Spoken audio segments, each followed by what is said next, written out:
ये 90 days planner में आज है डे 27, 10th ऑफ जून है। आज का आपका स्टैटिक पार्ट का टारगेट है एंशिएंट हिस्ट्री में मौर्यन एम्पायर कवर करके, और फिजिक्स में gravitational force, work, energy and power cover करके। अब देखिए, जैसे जैसे एग्जाम पास आता जाएगा तो आपके ऊपर स्ट्रेस लेवल भी इंक्रीज होता जाएगा। बट एक चीज का ध्यान रखिए, इस टाइम में अगर आप स्ट्रेस, एंजाइटी, इन सब के चक्कर में अगर आप टाइम वेस्ट करेंगे तो वो बहुत बड़ा लॉस होगा। लास्ट के 75-80 डेज बचे हैं अपने पास में, यहाँ पे आपको फुल फोकस के साथ करना है। छोड़ दीजिए आपने जो अभी तक नहीं कवर किया है उसको छोड़ दीजिए, कोई दिक्कत नहीं है।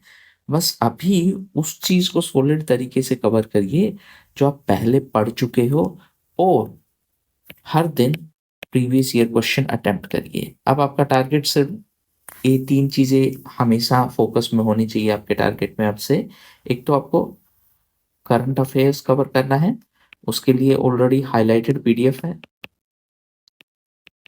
उसके अलावा आपको पीवाईक्यू करना है, पीवाईक्यू के लिए घटना चक्र या फिर जो भी आपने कंपाइलेशन लेके रखा है, ठीक है।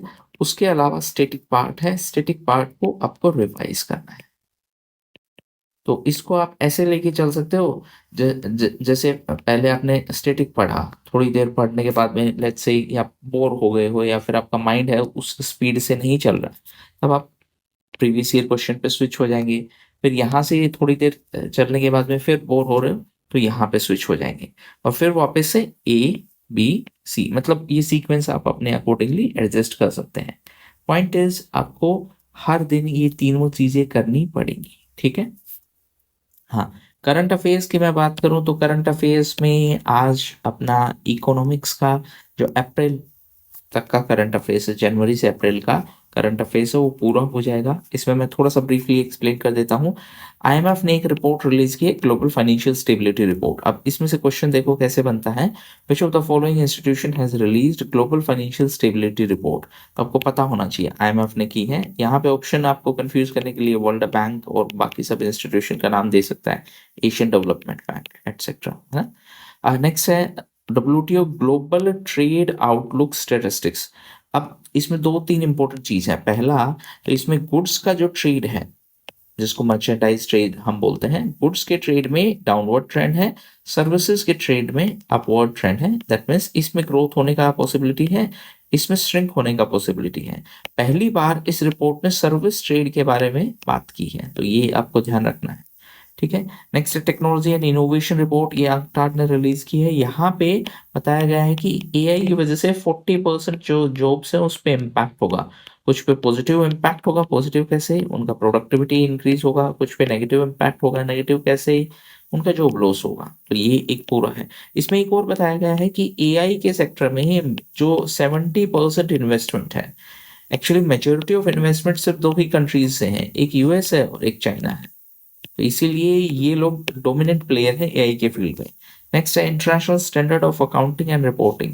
देखो इसमें कुछ नहीं है, हमने अकाउंटिंग प्रैक्टिसेस जो फॉलो करते हैं हम लोग, तो उसके लिए स्टैंडर्ड सेट करने का एक सेटअप है। इसमें इंडिया है, वो मेंबर है, इसीलिए न्यूज में था। नेक्स्ट है बॉम्बे स्टॉक एक्सचेंज। सो इसने आई थिंक 150 ईयर्स पूरे कवर किए हैं। एक बार आप चेक कर लेंगे, इसके 150 ईयर्स हुए हैं। ये एशिया का पहला स्टॉक एक्सचेंज था।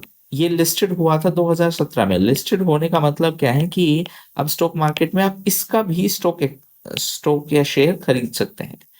इंडिया का पहला डीमेटेरियलाइज्ड स्टॉक एक्सचेंज है, वो है एनएससी, नेशनल स्टॉक एक्सचेंज। डीमेटेरियलाइज्ड का मतलब क्या है, इलेक्ट्रॉनिक स्टॉक एक्सचेंज, यानी कि पेपरलेस फॉर्मेट, जिसको डीमैट अकाउंट बोलते हैं।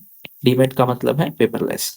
अच्छा, एनएससी हो गया, बीएससी हो गया, ये इसको रेगुलेट कौन करता है, ये सारे रेगुलेटर हैं, सॉरी ये सारे एंटिटीज हैं रेगुलेटेड बाय सेबी। सेबी का 1988 में सेटअप हुआ था एज एग्जीक्यूटिव बॉडी, और फिर 1992 में इसको स्टेट्यूटरी पावर दे दी। सेबी का करंट चेयरपर्सन कौन है, और इससे पहले कौन चेयरपर्सन था, क्योंकि उनके केस में बहुत सारा कंट्रोवर्सी हुआ था, तो इसीलिए आप उनका नाम भी ध्यान में रखेंगे, ठीक है। नेक्स्ट है Cape Town convention and protocol. ये कुछ नहीं है, सिर्फ इतना याद रखेंगे, एविएशन सेक्टर से रिलेटेड है। मतलब प्लेन अगर आप प्लेन लीज पे दे रहे हैं, लीज पे ले रहे हैं, या फिर बैंक ने एयरक्राफ्ट लेने के लिए लोन दिया है, उन सब के लिए है। ज्यादा डिटेल में नहीं आपको जाना, बस इतना ध्यान में रखना किस चीज से रिलेटेड है। एयरक्राफ्ट पर्सन ऑफ इंटरेस्ट, ये इसी का ही एक एक्सटेंशन है। नेक्स्ट है नैनो सल्फर बाई TERI। देखो TERI है the energy and research institute. इन्होंने एक नैनो सल्फर बनाया है। खास बात क्या है, नाम में ही पता चल रहा है सल्फर है, वो ठीक है। खास बात ये है कि ये बायोडिग्रेडेबल है, मतलब ऑर्गेनिक सोर्सेज से बना है, बस इतना ध्यान रखेंगे। इससे पहले नैनो यूरिया भी बनाया था, जो इफ्को ने बनाया था। और इसका पहला जो प्लांट था वो कलोल में था। कलोल कहाँ पे है? गुजरात में है। ठीक है। लास्ट है सलाइन एक्वाकल्चर हब। देखो जो लैंड है जो एग्रीकल्चर के लिए सूटेबल नहीं है, इसके लिए सरकार वहां पर एक्वाकल्चर प्रमोट कर रही है। एक्वाकल्चर मतलब क्या है? बेसिकली लेट्स से एक सिंप्लीफाइड सेंस में फिश फार्मिंग या फिर मछली पालन। तो ये 4-5 चीजें आपको आज के करंट अफेयर्स में ध्यान रखनी है। देखिए अगर आप देखेंगे तो आपको लगेगा कि 8 से 10 ही टॉपिक हैं, लेकिन जब आप WTO कवर कर रहे हैं तो आपको स्टैटिक वाला WTO भी एक बार देख लेना है कि WTO से पहले क्या था, GATT था। GATT के साथ प्रॉब्लम क्या थी कि इसका डिस्प्यूट रिजोल्यूशन मैकेनिज्म काम का नहीं था। तो इसीलिए हम माराकेश एग्रीमेंट के थ्रू WTO लेके आए। अब यहाँ पे WTO के 30 साल पूरे हुए हैं, क्योंकि ये 1995 में आया था, तो इसीलिए आपको ये पूरा कवर करना है। एक और इम्पोर्टेंट चीज, हर एक छोटी वीडियो बनाने के लिए बहुत एफर्ट लगता है। अगर आप में से कोई इसको फॉलो ही नहीं कर रहा है तो please write down in the comment section, ताकि मैं इसको बंद कर दूं।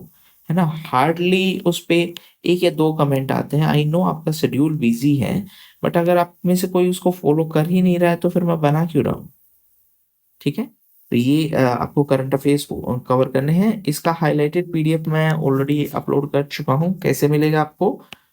होम पे जाएंगे, ये 3 पे जाएंगे, फ्री मटेरियल। अच्छा एक और इम्पोर्टेंट चीज, बहुत सारे बच्चों का PDF लोड नहीं हो रहा। देखो इसमें सर्च बॉक्स में सर्च कर लो, जैसे Day 29, मैं एक रैंडम एग्जांपल दे रहा हूँ।